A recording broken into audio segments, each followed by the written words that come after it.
Hi everyone and welcome to English for You. I'm Pat. And I'm Kat. So Kat, when you go shopping, are you kind of a bargain hunter, someone who will go around a bunch of places trying to find the best deal, or do you just go, no, this is it, this is what I want and I'm going to buy it?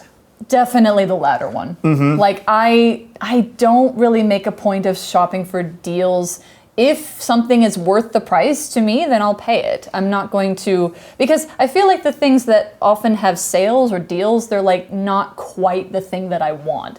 I want to get the thing I want instead of having to pay less for something I don't really care about. Good point. Yeah. How about you? I suppose I will try and figure out, like, if I see or hear about some kind of sale somewhere, I'll be like, I'll do my shopping now then. If it's for clothes and stuff, which I don't buy regularly. That's fair. But I know a person who would go into like both the PX Mart and the Welcome or Carrefour store just to see if one's got $2 less on the same product. $20. Yeah. Well, this person I know would do that. I would just go, no, this is what I want. It's not worth walking even just around the corner to save 2 NT. Exactly. Okay, but the article we're going to talk about today is all about kind of making deals, negotiating, and getting a price that is right. But it's actually about how you get other people to do what you want. That's right. Whether you're giving them a price or just saying,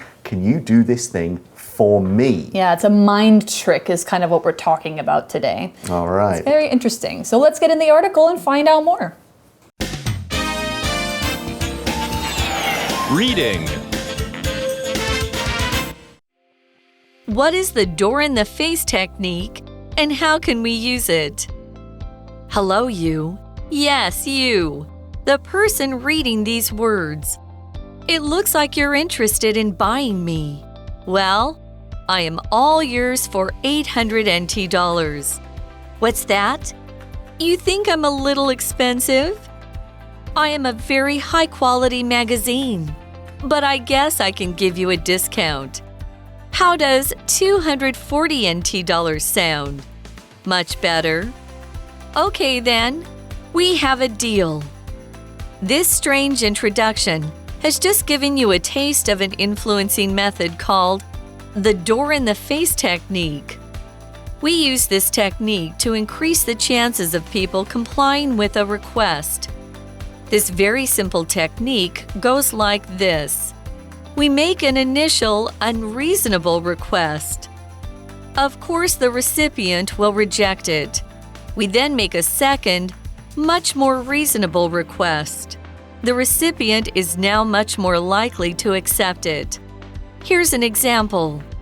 Your mom wants you to tidy your room before dinner, but she tells you to clean the dining room and the living room too. You'll probably say this is impossible. So your mom changes the request to just cleaning your room. The offer now seems fairer, so you accept it. Hello, you. Yes, you. The person reading these words. Or listening to these words. Now, we will explain why this article is being introduced in that slightly unusual way in just a moment. But first, we're going to stop and take a look at today's language in focus. So I'm sure you guys know by now that English uses a lot of relative clauses with those pronouns like who and that and which connecting them. Now, often a defining relative clause uses the be verb, the man who is wearing the hat, the car that is parked over there, and so on. Now, to make these sentences easier to say, quicker to say and write, we can cut out the be verb and cut out the pronoun.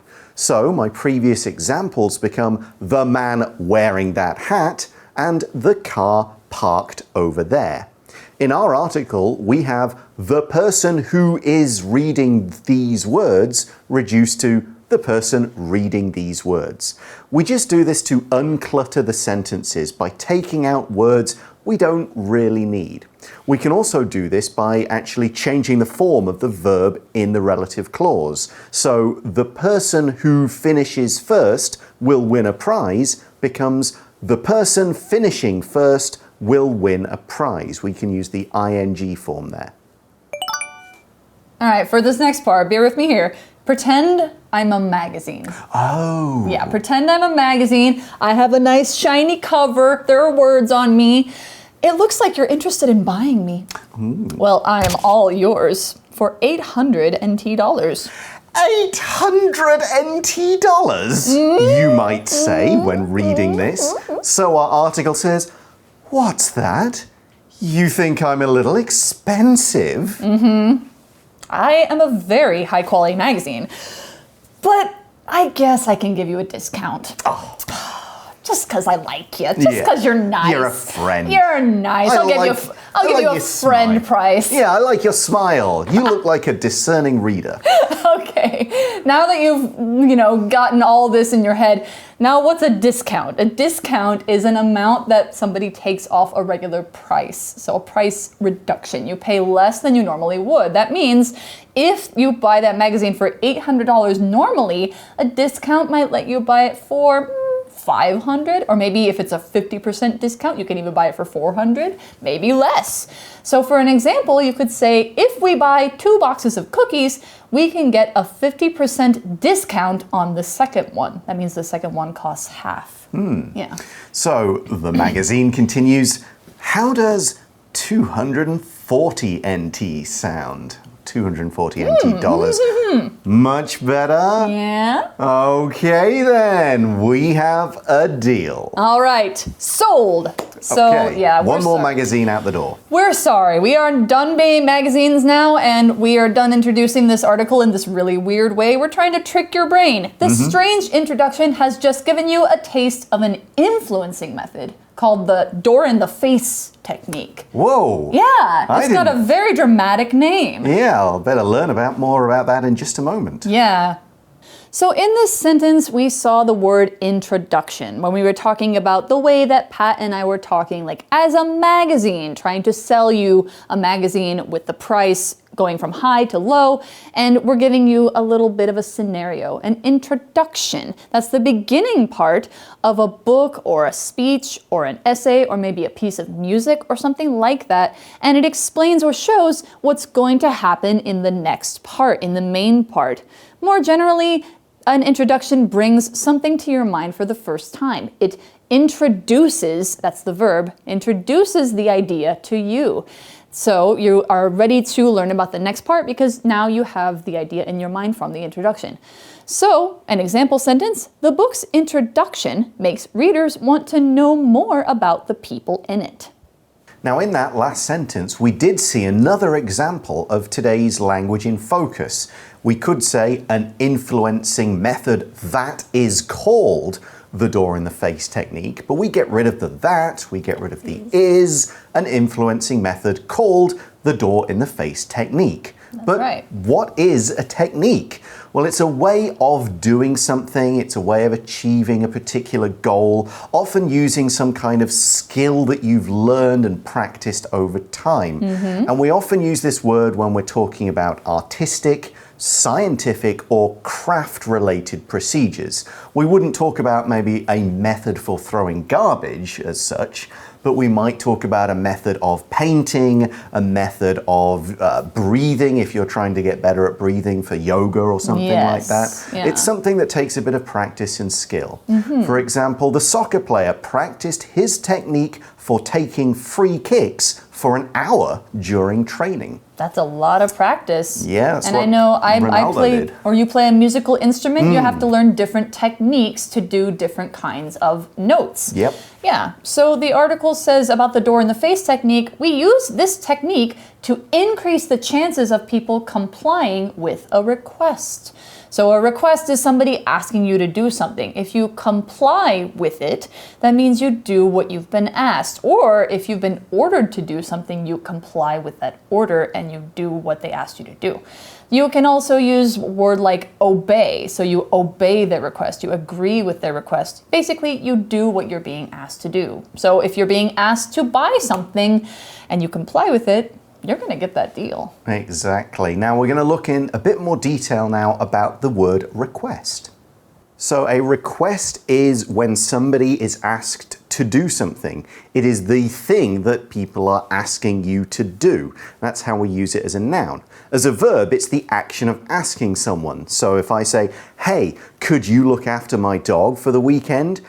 The request that I'm making, that's the thing, is looking after the dog. What I'm doing when I'm saying it is requesting. That's the verb. So noun and verb. Here's an example sentence. If you want to take time off, you have to write a leave request and give it to your manager. But hang on, this is the door in the face technique. Bam! No one would want a door in the face. How is this going to persuade people to comply with your request? Well, we got to explain what the technique actually is, and then it'll make sense. This very simple technique goes like this. We make an initial unreasonable request. $800 for a magazine? Wow. Are you kidding me? Is it on gold paper? Yeah, it must be made out of gold and it has diamonds in the cover and nobody wants to buy a magazine for that much. I'm sorry. But that's the initial request and it's unreasonable, which means it's not cool. But initial means it's happening at the beginning. So this means compared to later, it's at the beginning of something. Now this word always goes before a noun. So you'll always hear initial request, the initial problem. Maybe there's something else later that happens, but initial just tells you that it's at the beginning of something. Right, and so there's an offer, a request, but it's unreasonable. Something that's unreasonable is either impossible or just unacceptable. Not cool. Right, an unreasonable request, it could be something that's unfair. It could be just a price that's too expensive. It could get somebody into trouble because it's illegal or breaking some local law, something like that. It could be unreasonable for many possible reasons, but the general idea is people are going to say, no, of course I'm not going to do that. No. Yeah, so the article says, of course, the recipient will reject it. Recipient means the person who receives or gets something. In this case, they're getting an offer, they're getting a request. They're being asked to do something. You are the giver, they are the recipient. You can say receiver as well. It means kind of the same thing. Recipient is a little more formal, I would say. So that unreasonable request, that must be the door in the face. Yeah, or they want to slam the door in your face, maybe. Okay, so it works both ways. But, okay, so you say something that they're always going to go, no, not a chance, not going to happen. But that's not the end of the story. The article goes on and says, we then make a second, much more reasonable request. So we looked at unreasonable, which is something people are going to go, no way, that's impossible, that's unfair, that's illegal, it's just wrong. But something that is reasonable, this is based on or uses good judgment. It's fair, it's practical. So if it's a price, you'd go, okay, that's a reasonable price. I believe this thing is worth the money. Your request is reasonable. I've got no possible reason to say no. Exactly. It's okay. No one's going to get into trouble. You've asked me to do something that is my responsibility, so it's fair, it's reasonable. Right. Here's something that maybe isn't. I don't think the house prices in Taipei are reasonable at all. No, for what you get in Taipei, you pay a lot of money. Yeah. Not good. Buy like a whole street in my hometown for the same amount of money for a small box apartment. Probably the same in my hometown. And even in my hometown, people don't like the prices. But the article says, about this second request, this more reasonable request, the recipient is now much more likely to accept it. Okay, so they go, oh, right, that sounds okay. Yeah, maybe. Compared to the last one. Gosh. And it's that comparison that is kind of part of the trick. We'll get into that and the science behind it tomorrow. But let's demonstrate again the door in the face technique with an example. As the article says, here's an example. It says, your mum wants you to tidy your room before dinner, but she tells you to clean the dining room and the living room too. Oh, so she's like, hey, Pat. Yeah? If you want to have dinner, can you clean up the whole house first? What? The whole house? Yeah. I didn't make It's your turn. Oh, no. Okay, fine. Then just your room.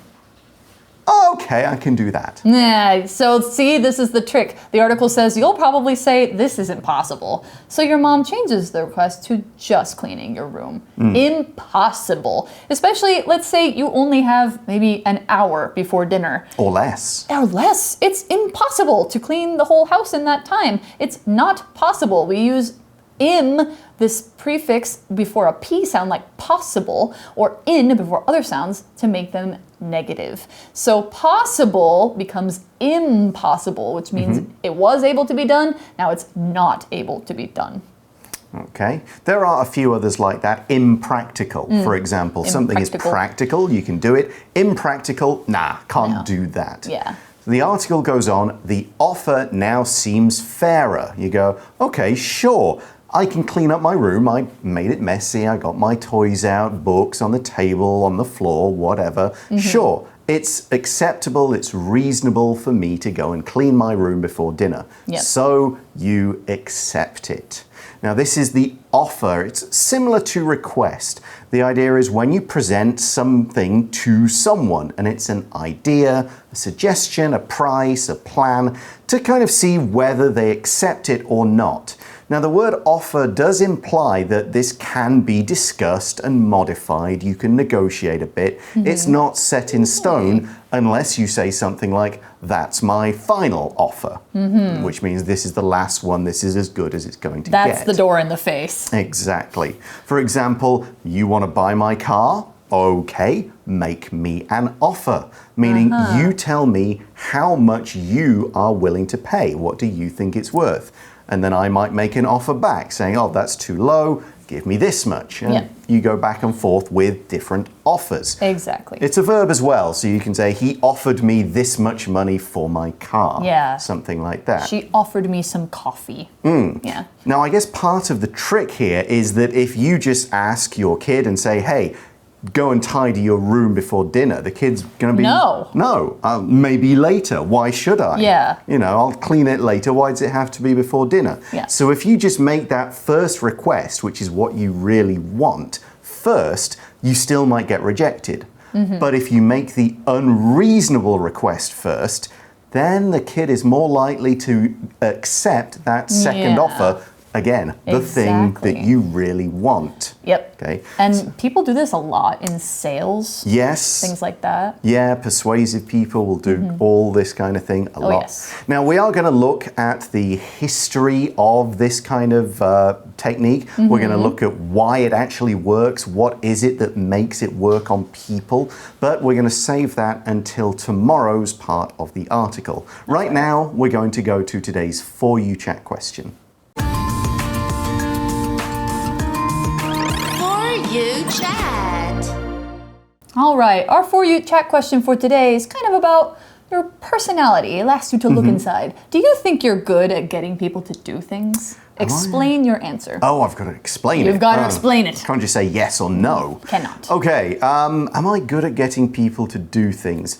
Generally, yes. I think I have a friendly face. I think I can present things in a, hey, let's do this. This is a good idea. Give it that sort of positive light. Yeah, I would agree. You used to be my boss, so Kinda, yeah. Well, I mean, and so, you know, I know personally that, you know, people will generally do what you ask because they feel good about the request coming from you. Yeah, and it's, I'll try not to ask unreasonable things. That's right. Give some reasons for it. Because sometimes people do ask unreasonable things. Yeah. And it's something that I've had a lot of practice at over the last few years. As children grow up and you're trying to get them to do things that maybe they don't want to do. Did your kid go through a no phase? He's not yet, but he's still, the eldest one is still young. He says no to some things, but, you know, we're learning Boundaries. together. Yeah. Boundaries and what are, you know, non-negotiable. Yeah, him knowing that he can say yes and no to certain things, but other things like, no, you're doing that. So let's try and make it a fun thing or something you don't need to be asked to do every time. I think that being friendly and being having good reasons makes people more likely to do what you want. It doesn't always have to be a trick. People want to be treated like they're smart. Yeah. So with kids, especially when I teach kids, I want to treat them like people. Yeah. So I think that's important. Treat people like they're smart and give them credit. And I think they will be more likely to accept your reasons because they think you respect them. Right, absolutely. And with a kid, if it's that kind of tidying up thing, you just say, let's do it together. And you try and make it into a sort of a fun game involved in there. So yeah, that's that too. Instead of it being, cleaning up, what a chore, what hard work. It's like, Dad's telling me to do it, but Dad doesn't have to do it. Yeah. Yeah, so if you make it like we can play together, I'll ask you what this is, what color, what shape, just kind of make a bit of fun out of it, then it all goes a lot easier. But yes, it's a learning process. Yes. Okay, well, that is all the time we've got for today. But join us again tomorrow to learn more about exactly why the door in the face technique works. See you then. Bye for now. Bye. Vocabulary Review. Discount. The restaurant near the university offers a 15% discount for students to help them save money. Introduction. I suggest that you read the introduction to this book to find out what it's about before you buy it. Technique. Linda learned a new technique for solving this kind of math problem in class today. Request. Steve made a request for some time off work for a vacation, which his manager accepted. Reasonable. This car seems too expensive, so it would be reasonable to ask for a cheaper price. Offer. Ryan said he would help clean the living room, and his mom gladly accepted the offer. 智慧小补帖 Comply. Initial. Recipient.